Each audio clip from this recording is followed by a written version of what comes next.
All right, what's good, Lakers Nation? Welcome back to the channel, everybody. It's your boy Lakers Index Plus, and the Lakers lose tonight's game against the Dallas Mavericks with a final score of 134 Dallas to 128 Lakers.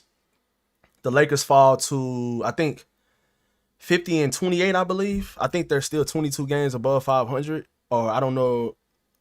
I think they are 50 and 28. So, still a pretty good record or whatever, man. But, we kind of see how this team is going to look leading up into the playoffs. And it's pretty much what we thought it would be. LeBron was phenomenal tonight. He showed that he still can get a bucket whenever. He still can play at a high level. He showed that tonight with a final stat line of 30 points, 12 of 22 from the field. He did shoot bad from three. He shot 1 of 6 from three. He shot 5 of 9 from the free throw line as well. And I think 3 of those free throw misses came in the fourth quarter. So that needs to definitely improve because you can't shoot that bad, especially from the free throw line in a close game. But overall, he did have 9 rebounds and he also had 15 assists as well. So he was 1 rebound away from a triple-double. Shout out Luke Kennard, man. Luke Kennard was phenomenal tonight. When it came to just overall game, when it comes to just he's really showing that Luke Kennard is really showing he's not just a 3-point shooter. He didn't shoot too well from the field tonight, but overall, he had 15 points, 4 from the free throw line. He had 16 rebounds and he also had 11 assists. He did have 3 turnovers, but when the ball is in your hands that much, I mean, that assist to turnover ratio, I can live with that. So between him and LeBron, they did have seven turnovers, but they also had 26 assists combined as well. So 26 assists to 7 turnovers is not too bad. But Rui Hachimura tonight, I felt like Rui just made a couple mistakes on the defensive side of the ball. Like it always seems like he just falls asleep on the defensive side of the ball. I don't know what it is. But he had 21 points tonight. He shot very, very well from the field. His mid-range game was going. He did shoot an ill-advised mid-range shot. I think it was in the third quarter or the fourth quarter when the Lakers had a lot of momentum. And it just seemed like it kind of just really ruined the momentum of the Lakers in the third quarter. So I don't know, man. It was very, very weird tonight, the way that the team looked, obviously, without Luka, without Austin, and without Marcus Smart as well, who's somebody that's been very, very important to this team this year. You missing 3 starters. You're not just missing Luka and Reeves, who are the 2 of the most important players on the team, obviously, but you're also missing your best defender and the guy that has the highest plus minus on the team this entire season, and Marcus Smart. So when Marcus comes back, I don't know when he's going to come back, but obviously that ankle injury, because Goga Batadze weird self. Obviously that ankle injury is pretty bad because he's missed every single game. Freaking net. He's missed every single game since that Orlando game when Luke Kennard hit the game winner. So hopefully he's back soon. I'm about to hop into y'all's questions and comments, man. Y'all be sure to fire off y'all questions and comments. But yeah, man, the Lakers got to figure it out. And I will say this. I will say this as well, y'all. Even though, I'm saying the same thing pretty much. This is the Lakers' first game playing with this type of lineup. With LeBron. LeBron is the first option. Not knowing, JJ not knowing who he wants to play yet. He was throwing in Kobe Buff. He threw in Kobe Buffkin tonight. Kobe Buffkin went in there and threw up a brick that almost broke the whole entire arena. Nick Smith Jr. came in tonight. I thought Bronny was better than both of those guys. I don't know. I feel like Bronny should have played more. I thought Bronny was pretty solid in the minutes he played. I feel like he should have played more. Only time he really messed up is when obviously he didn't throw. Well, he messed up a couple times on defense when it came to Brandon Williams. But I feel like with him, that should be on the scouting report. You don't need to play up that close. You got to scoot back a little bit and give him some room because he's a terrible 3-point shooter. But he is one of the best guards in the league at getting to the rim and finishing. He's one of the quickest players in the NBA, so you can't play like that on him. And I felt like that's something that should have been in the scouting report on him, but obviously it wasn't. So let's go ahead and hop into y'all's questions and comments. Wait, what happened? Why I didn't go to this one? Okay. Man, what could Bron have done? Nothing. Nothing. I don't even really, and I'm going to get into this as well, chat, and y'all be sure that y'all firing off y'all's comments. Y'all drop it on the stream and things of that nature. But I'm going to say this too. The Lakers would have won this game tonight if they were not fouling so much. Now, a couple of the times that Cooper Flag went to the free throw line, they were fouls. But obviously it was a couple of touch fouls that they wouldn't call on the other side as well for LeBron and things of that nature. Like LeBron had 9 free throws tonight and he was going to the hole a lot. And Cooper Flag had 17 free throws. So I felt like Bron should have went to the free throw line a couple more times than he did. You know what I'm saying? All we really ask as fans, like realistically, is for referees to call the same calls on both sides of the court. We don't want like it to be one-sided. If you're gonna call every single touch foul for Cooper Flag, then you need to keep that same energy for LeBron when he go into the hole or whatever. You know what I'm saying? Like, interesting choice tonight from JJ Redick. DeAndre Ayton didn't play at all in the fourth quarter. I felt like Ayton was pretty solid in this game, especially in the fourth quarter. I mean, in the third quarter, the beginning of the third quarter, I thought he was pretty good. I would like to see him rebound the ball a lot more, but hey, when you got Luke Kennard out there grabbing 16 rebounds and he's in the starting lineup with you and they switching a lot and he's not always under the rim. Also, Bron had 9 rebounds. Jackson only had 4 rebounds as well, but he also had 23 points. So I can understand JJ not really playing Ayton in the fourth quarter, but I just thought he was pretty good in the third quarter to not play him at all. I feel so bad, man. It's really over. I mean, it could be, but we knew it was gonna be like this, though, bro. We knew it was gonna be like this. Now we didn't know that the Mavericks were gonna shoot as good as they did. The Mavericks shot the ball extremely well tonight. PJ Washington, 3 out of 6 from 3. Cooper Flag, he's not a good 3-point shooter as of right now. He shot 2 for 4, and obviously he's been playing amazing as of late. So I mean, Cooper Flag looked like a top 10 player in the NBA tonight. And I mean, he might get there as soon as next year. I mean, Cooper, he's amazing. And I think I've been saying it all, so I ain't gonna say all season. I've been saying it like the last couple months because of Cooper Flag's injuries and stuff like that, and Con Kneppel's impact on a winning team when it comes to Charlotte. I felt like he probably would slightly win the Rookie of the Year award. But I'm not gonna lie, bro. Like, with the way that Cooper Flag has been playing since he's been healthy and just overall this season, his dominance as a rookie, he might need to win the Rookie of the Year anyways. Even though Dallas is not gonna make the playoffs and they're 25-53. And it's kind of weird that they're still trying to win games at this point of the season. It's so weird to me, but I don't know. I don't know if it's a Jason Kidd thing trying to help Cooper Flag win Rookie of the Year. But even Najee Marshall and PJ Washington and Daniel Gafford and all these guys are still playing right now at this time of the season when y'all don't have a chance to make the playoffs. It's kind of weird because y'all need to be trying to lose as many games as y'all can so y'all can get the highest draft pick or the highest whatever for next season. I don't know. Maybe they don't have their first round pick for next year. But we need to talk about Jake LaRavia, man. Jake, man, this shit's so hard to watch. It was hard to watch Jake LaRavia tonight. I tell you that. It was real hard to watch him. Luke Kennard shot the ball. I didn't really feel like the Lakers played bad offensively. I mean, they had 128 points. I didn't feel like they played bad offensively. It's just defensively, they couldn't get stops. And when they would play good defense, they didn't get the rebound. Or you had guys that aren't just great three-point shooters knocking down three-point shots. Klay Thompson came in the game, even though obviously we know Klay is one of the greatest shooters of all time.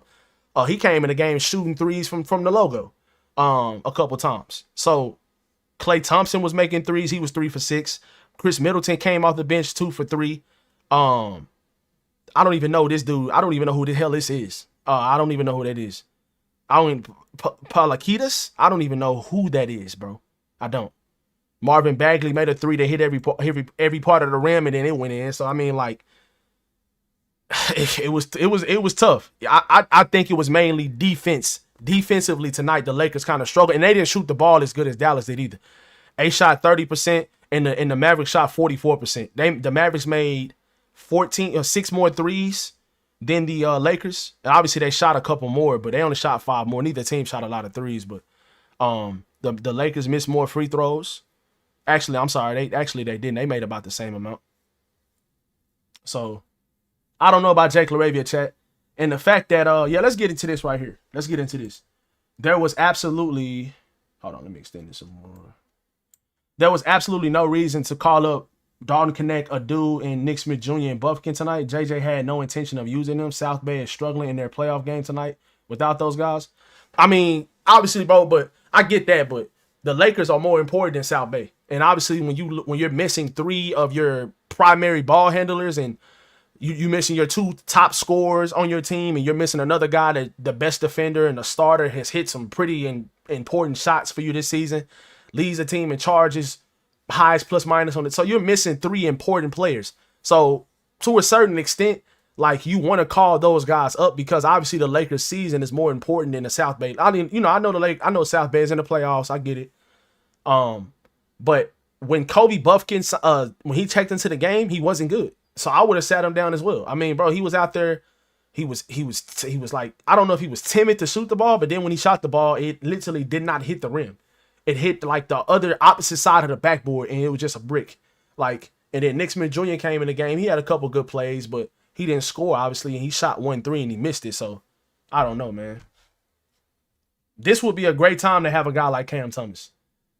This would be a phenomenal time to have a guy like Cam Thomas. 100%. See, like right now would be perfect to have Cam Thomas. I hope Luka the Killer is back on the court before the playoffs start. I don't know if he's going to be back before the playoffs start, but hopefully he's back when the playoffs start sometime in the first round, because like LeBron is phenomenal still. We seen that tonight, chat. Like LeBron was really, really good. LeBron showed that he still can be very good for this team. And you know, Dallas has a lot of length. They got some good defenders on their team. They got great rim protection and Daniel Gafford. So it wasn't like he was out there just scoring against a bunch of scrubs, even though Dallas' record is bad, but we all know why their record is bad. It's because they've been injury riddled the entire season, Dallas, when it comes to the Mavericks. So I don't think that the Mavericks would probably be a playoff team right now, but they would have a much better record the entire season if Kyrie was healthy and Cooper Flag was healthy the whole season. What's his name? Lively, Gafford. Like if these guys were healthy all season, I know PJ Washington missed time. If these guys were healthy this season, the Mavericks would be a good team. But just overall, they have good players, and LeBron was absolutely going crazy in this game, and he had a great overall game in this game. Obviously, we lost the game, though, so it don't really matter. It wasn't that bad. Hopefully, they can build from this. Just need a few more wins. Exactly. That's all they need. Well, another thing, Chad, that's a great point that you brought up, DL Hawkins, and what's good with you, bro? That's another great point you brought up. The Lakers can't finish any lower than the 5th seed now. The lowest they can go is 5. So you're rather going to be in the 3rd, 4th, or 5th seed because of the loss that the Timberwolves had again today.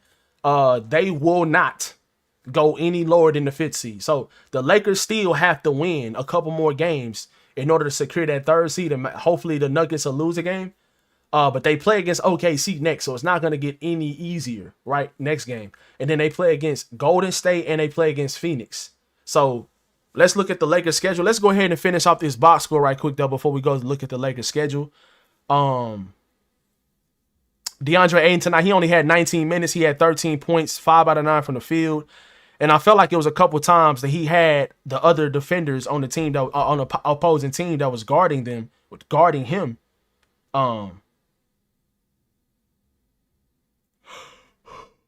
It was a couple times that they missed him on a seal, and they didn't find him. And I know that's frustrating, bro, but you still got to keep playing. Luke Kennard tonight, 15 points. He had 16 rebounds and 11 assists. He had his first career triple-double. Luke was really good tonight overall tonight, but he did not shoot the ball well from the field. This can't happen. You got to be more efficient than that, Luke. And I know he's not used to having the ball in his hands that much. He actually had the most minutes on the team tonight, because it's going to be like that until I feel like Marcus Smart comes back, because Marcus Smart can take some of those ball handling duties off his chest, and he can lift some of that weight off his chest. Maxi Kleber tonight, I mean, he was okay. 2 points, 1 rebound, 3 assists, 1 steal. Vanderbilt, 5 points. I don't know why Vanderbilt didn't play more in this game. I like JJ got to figure this out, because, well, maybe it's because the mix and match of the you know what? I take that back, because it was a couple times when Jared Vanderbilt was on the court, he was out there with LaRavia and Jackson Hayes and like Bronny, and it's like you and LeBron, and you don't have any like good 3-point shooters out there when you have that lineup on the court. So JJ just has to find the right mix. I thought he should have played Dalton Connect tonight, because I thought Dalton could have knocked down some open shots. Now, if Dalton was in the game with Cooper Flag out there, they would have hunted him the entire time on defense. And that's what they was doing to Luke Kennard. They would have hunted him the entire time. You doing those guys a disservice. They would have been better served continuing their development on South Bay instead of being buried on the bench. Yeah, but like, what if somebody gets hurt? You already missing 3 rotational players. What if somebody else gets hurt?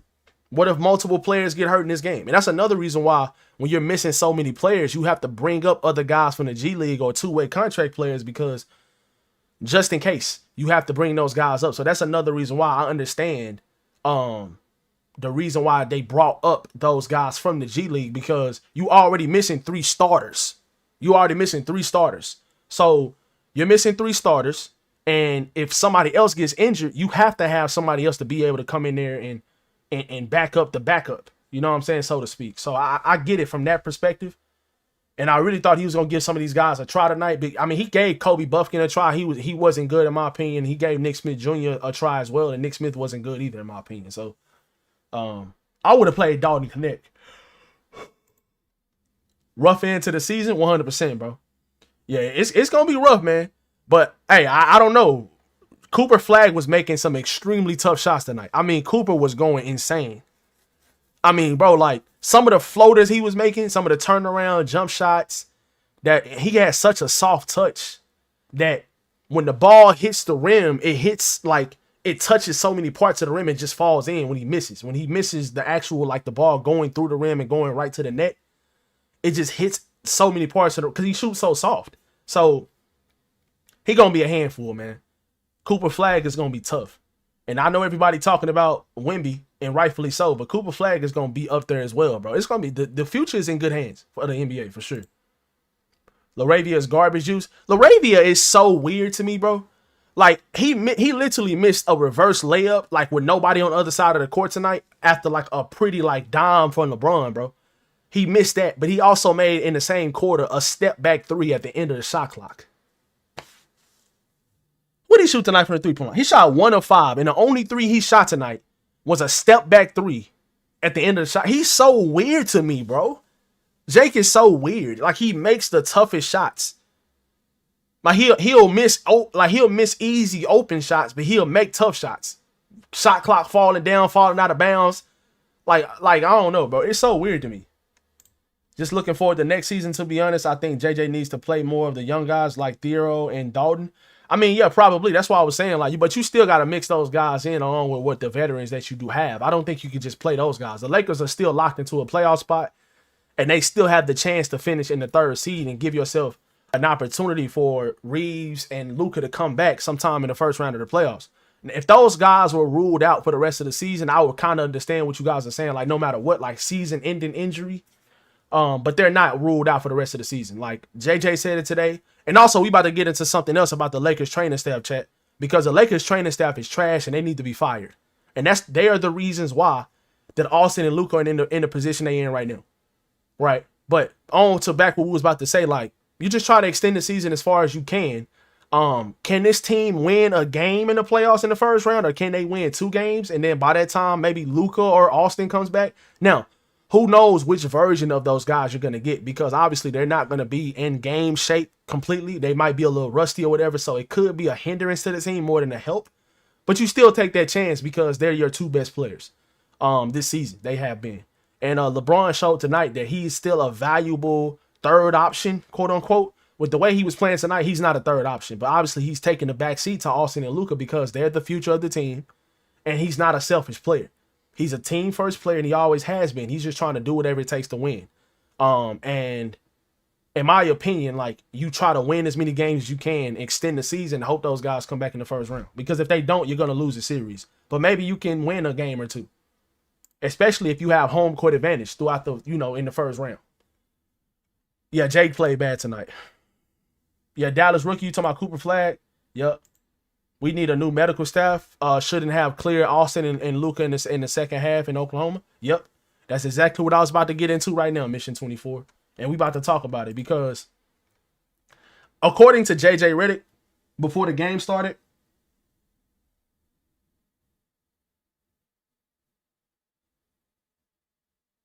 hold on. We just got some news from Shams Charania about Luka.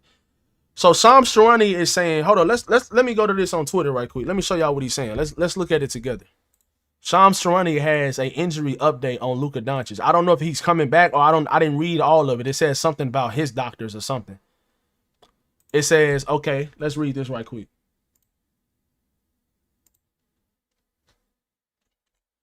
It says after consultation with the Lakers doctors and his own medical staff, Luka Doncic will seek specialized medical treatment in Europe on his grade 2 left hamstring in an attempt to expedite his return to play.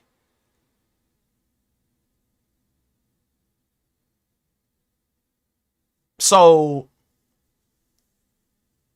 what are they? Are they trying to say that? Chad, what are they saying here? Y'all inform me. What is expedite? I don't know exactly what that means. I thought expedite meant something like. Let me see. Hey Siri. Hey Siri. What does expedite mean? Make oh, okay, make an action happen sooner or to be accomplished more quickly. What? So Luka is seeking specialized medical treatment in Europe on his grade 2 left hamstring injury, in an attempt to expedite, which means like try to return sooner to play.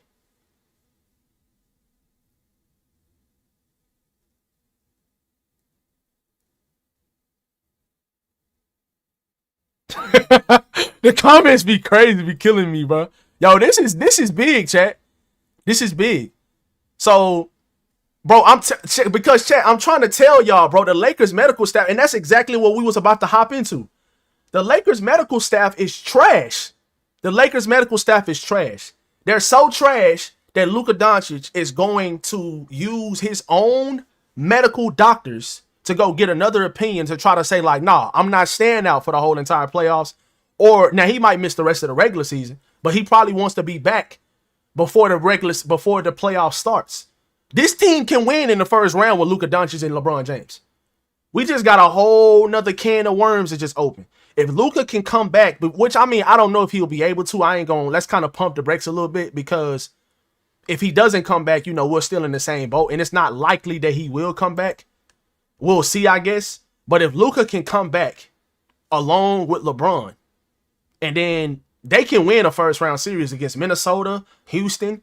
I don't know if they can win against Denver without Austin, but they definitely can win against Minnesota or Houston in the first round, which probably most likely which one of those teams you're going to be playing against.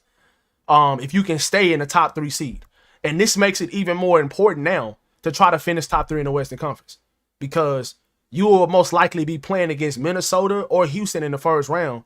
And if Luka comes back in the first round, you have a great chance to win that series. Now, it might not be as smooth as if you would have a guy like Austin Reeves, but you still give yourself a legitimate chance to win. If you get the version of LeBron that played tonight and you get Luka Doncic, now I don't know how good Luka is going to be if he comes back, but you would have a legitimate chance to make some noise and win in the first round if he comes back. Expedite is a speed up. Thank you, bro. So this is big. This is big right here, because this can change up a lot of stuff.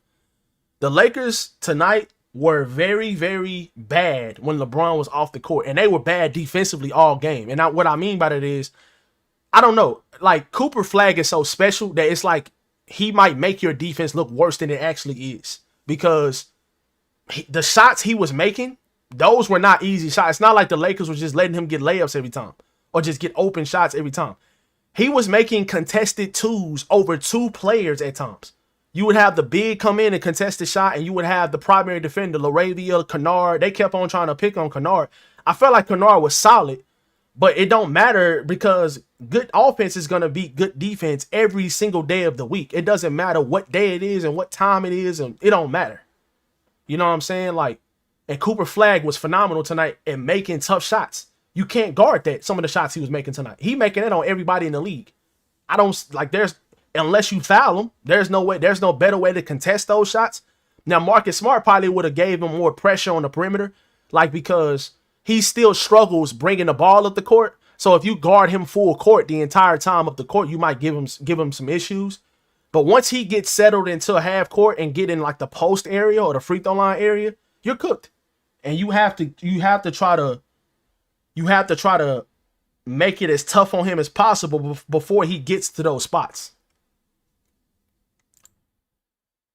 Cooper Flag is white LeBron. Hey, bro. I don't know about that, but you might be right. You might be right. They're both uberly athletic at this age. Cooper Flag, he had 2 50-point games this season. I know he has one just a couple of games ago, and I think he had a 49-point game, which is basically a 50-point game. So I'm gonna count it in my book as 2 50-point games. He has multiple 40-point games. he's probably going to win Rookie of the Year because of how he's played the last couple games. And I think that's why JJ Redick, Jason Kidd had him playing tonight alongside some of the other starting players because he's trying to give him a legitimate chance to win Rookie of the Year. And I think that's good coaching. I think that's good coaching. That builds a culture that shows that the coaches care about the players, and that makes the players want to go harder. And yeah, I mean, you know, it's unfortunate that the Lakers lost this game tonight, but on our side of it, like DL Hawkins said earlier, I don't think that this game was as bad as it looked, so to speak, because this is the first time all season that the Lakers have played like this. You know what I'm saying? Like, Kobe Buffkin was playing tonight. You know, Laravia was out there with Maxi Kleber and Jackson Hayes and Jared Vanderbilt. Like, the lineups were all over the place. And JJ really has to figure this out, because if he doesn't, the Lakers could lose probably all of their games going into the playoffs other than Utah.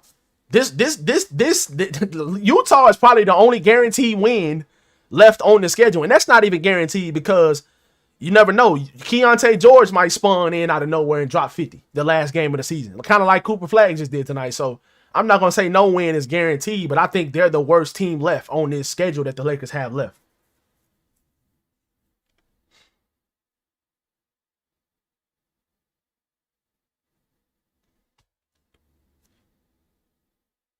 You think Luka's gonna come back Sunday against the Jazz?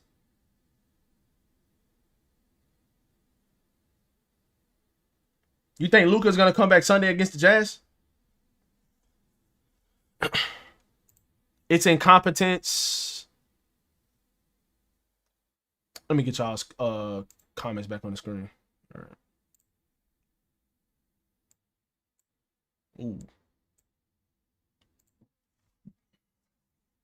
You said it's incompetence from management and a crappy medical staff that have led up to all of this, not having the proper depth, to be able to withstand injuries to key players is an indictment, on Pelinka. I've always said the Lakers not coaching staff. I've always said the Lakers medical staff is terrible. I've always said the Lakers medical staff is bad because it seems like their players take a long time to heal or get healthy. I've always said it takes a long time. It's like the Lakers players get hurt a lot when it comes to soft tissue injuries. When AD was here, I don't know if they changed medical staffs, but when Mark Walter come in this summer, he needs to get a whole entire new training staff. The training staff that the Lakers currently have, they are dog piss. Just throw them out the window because it's too much going on when it comes to injuries with this team. There is absolutely no way that Austin Reeves and Luka Doncic should have returned to that butt whooping that they just received from the Oklahoma City Thunder a couple days ago. There is no way that Austin and Luka should have returned after they initially got hurt. JJ Redick said before the game started in the pregame press conference, in the pregame press conference, he was specifically told by the medical staff that Austin and Luka were cleared to return to the game. So as a coach, he's thinking, okay, they are good. My job is to coach the team. If the medical staff says they are good, then my job is to allow my best players to continue playing, right? What you think, JJ Redick is going to just say sit down when the medical staff clears them to come back into the game? That makes no sense because I've seen some people blaming JJ Redick for allowing these guys to return to the game. No, JJ Redick is not the problem in this situation. The medical staff is the problem. Because if you are the medical staff, when a player is injured, you should know. This is your profession. You get paid to know if a guy should be able to return to the game or he should just sit down for the rest of the game or not come back into the game and stay in the locker room. Right? Anthony Davis did it a lot of times. He would get hurt in the first quarter. He'd get hurt in the second quarter. And I know people can say whatever they want to say about AD. But he might have known that this coaching staff is trash. I mean, not the coaching staff. I don't know why I keep saying that. But this medical staff is trash. Now, I don't know if they still have the same medical staff as when AD was here. But AD he just left last season. So it's not like he's been gone for a long time. Right? AD might have known that a couple times when he was on this team as well. I can't trust this medical staff. So if I feel like I can't go back into the game, I'm not going to go back into the game. And that's a problem in itself. if players can't even trust the medical staff to where you got Luka saying, I'm finna go over here to the European doctors, my doctors over here, and see if I can be able to come back sooner because I don't know what y'all telling me is the truth.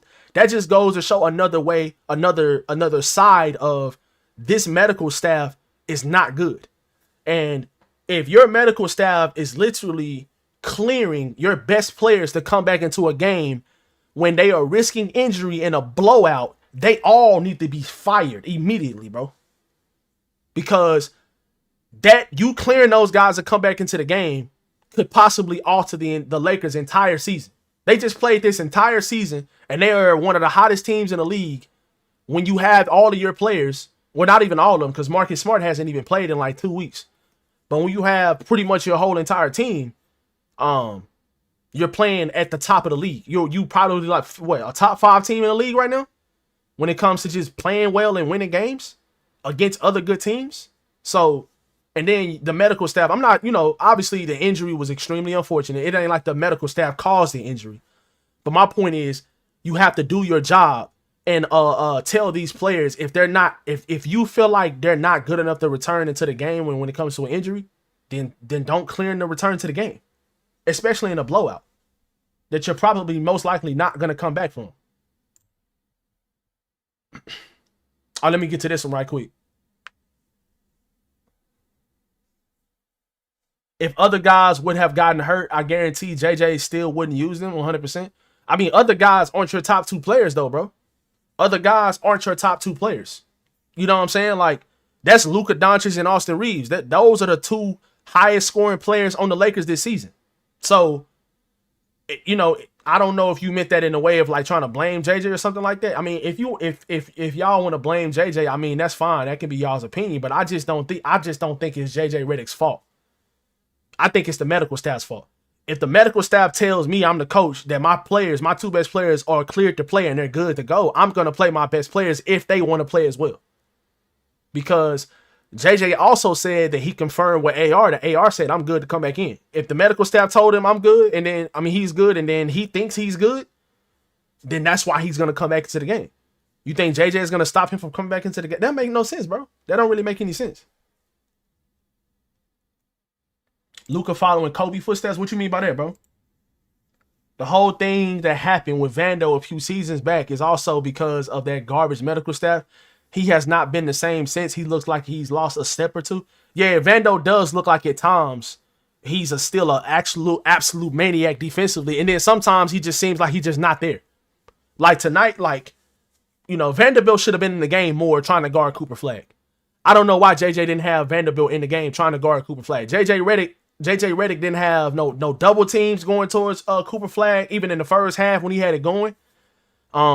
Now they did double team him a couple times when he got into traffic, but that's not like a design double team. Go pick him up at half court, force him to pass the ball. But another thing is, like, you really can't do that much when you have a lineup that's on the court that has not played with each other the entire season, because they're not going to be in the right spots at all times. The continuity and the chemistry of playing that defense of double teaming and getting back to where you're supposed to be at is not easy. It's not easy. And I understand why JJ, and I'm not making excuses for him, but this is just a realistic fact of why this is probably, it probably happened that way in this game, of why JJ didn't run more double teams on Cooper Flag, because some of those guys probably would have been lost in their rotations, and then you would have just been getting a whole lot of layups and dunks. So you definitely don't want that. I would definitely prefer contested 2s over 2 players than layups and dunks uncontested the entire game. He had to get surgery on both feet. Doesn't look like he has the same lateral quickness. Yeah, he had, when he originally got traded to LA. Yeah, bro, like, I don't think he does. I don't think that Vando has the same lateral quickness that he does when he first got here with the Lakers. He definitely doesn't. I don't think so.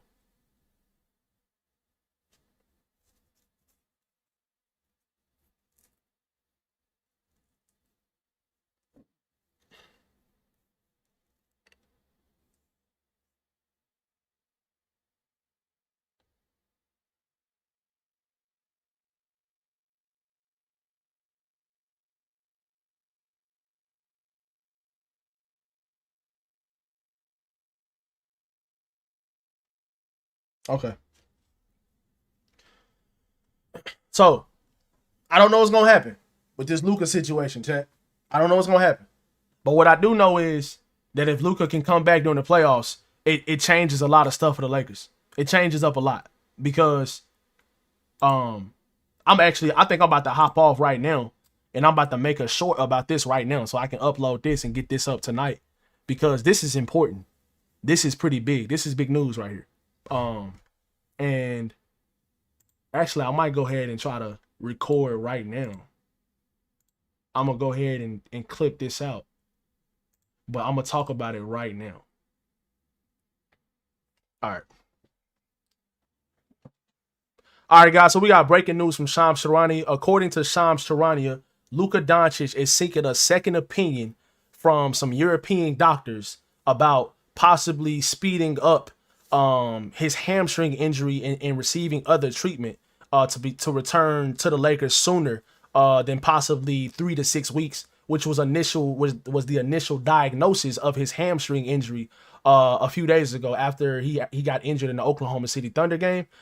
This is big news for the Lakers because if Luka can come back and receive another opinion from other doctors that I believe probably are better than the Los Angeles Lakers doctors, which I don't believe their medical staff is very good at all.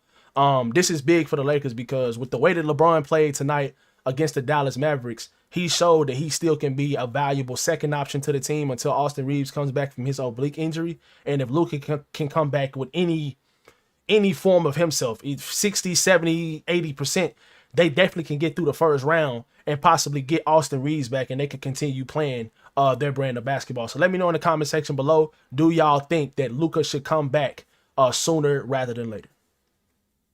But yeah, chat, I am going to definitely get off right now, y'all. I'm going to go ahead and get off now and I'm going to try to upload this short right here because this, like I said, this is big news. This is big news.